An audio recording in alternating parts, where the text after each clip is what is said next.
Boring ba ang iyong araw at the same time ay nagugutom ka? Sakto! Meron akong alam na food tripan na siguradong malilibang ka. Dahil sa food tripan na to ay pwede kang kumanta ng libre habang inihintay mo ang iyong foods. Kaya nga kung mapadaan ka dito sa Pinagsama Taguig, dayuhin at puntahan mo na tong Milk Station. Dahil sinisigurado ko sa iyong mabubusog ka at magiging masaya ang araw mo. At located lang pala to sa Block 54, Lot 10, Phase 2, Pinagsama Taguig City. At eto nga pala ang price ng kanilang mura at nagsasarapang mga foods. O, pause nyo na lang para makapili din kayo. Napa-order na nga pala tayo ng kanilang pork sizzling na talaga nga naman sulit sa pagka-marinate. Sinamahan pa natin ng kanilang merienda meals na burger, french fries at hotdog bread. Na sigurado nga namang swak sa yung budget. At hindi rin magpapauli ang kanilang mga refreshing na mga drinks tulad ng cheesecake graham at kanilang fruit tea na talaga nga namang refreshing. O ano pa bang hinihintay natin? Tara, food trip na tayo. Yo, what's up mga kayo-pips? Nandito nga tayo sa Milk Station na located sa Block 54, Lot 10, Phase 2, Pinagsama Taguig City. At titikman natin ng kanilang mga foods. Meron pala sila ditong fruit tea na nagkakahalaga lang ng 65 pesos.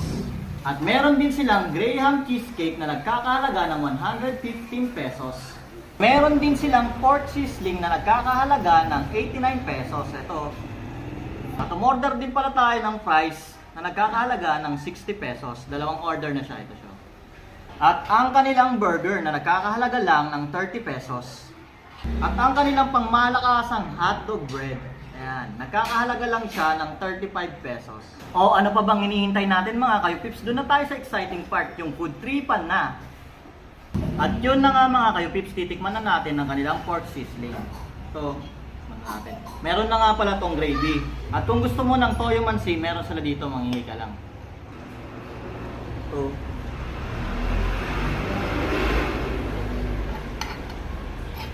lambot ng pork nila dito. Tingnan mo. Solid. Sabi, ang sarap. Malambot yung pork niya. Tapos yung pagka-marinate niya, tamang-tama. Yung mano mo yung asim ng lime, yung ano niya, yung kalamansi. Tapos yung alat ng pinagpapalan, saktong-sakto, balance na balance. Tikman naman natin sa may rice.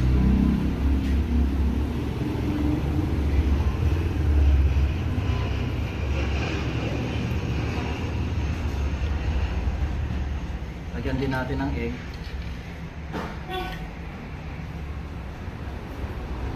At itong kanilang sidings na mga gulay. Ito, mga kay-pips.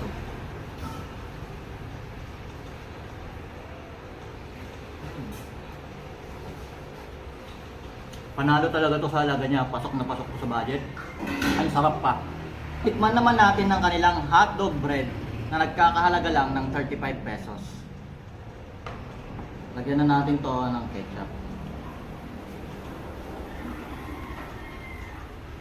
Ano mga kay-pips, tikman na natin. So,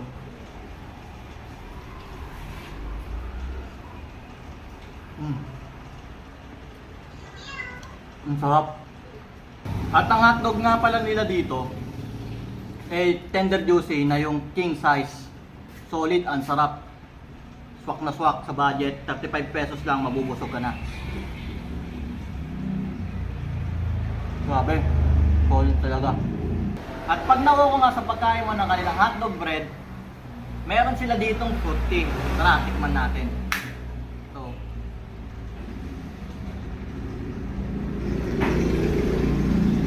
sarap. Para siyang may jelly eggs. Sulit na sulit. Refreshing. Tikman din natin ang kanilang merienda snacks na hamburger. Tingnan mo pala yung ano nila, yung patty nila. Ang laki. Kaya pag kinagat mo to, pati agad. Tara, subukan na natin. Yun o.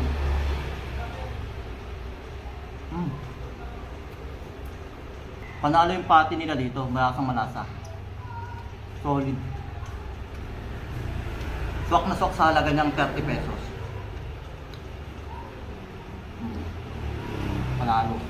Siyempre, hindi rin magpapahuli ang kanilang french fries. Umorder nga pala tayo dito ng dalawang order. Kaya nagkakalaga na to ng 60 pesos. Pero kung single order lang, 30 pesos lang siya. Ito. Sarap ng merienda to. Sok na sok talaga sa merienda. May burger ka na, tapos may fries ka pa. Panalo talaga.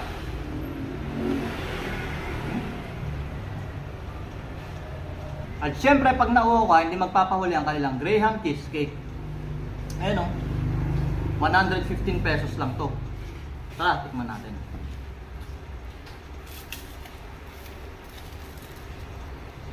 So. Halong panalo. Ang daming boba. At saka ikaw din mamimili ng sugar level dito kung hindi ka masyado mahilig sa matamis o mahilig ka sa matamis. Ikaw magsasabi kung gaano karaming sugar ang ilalagay. Solid talaga.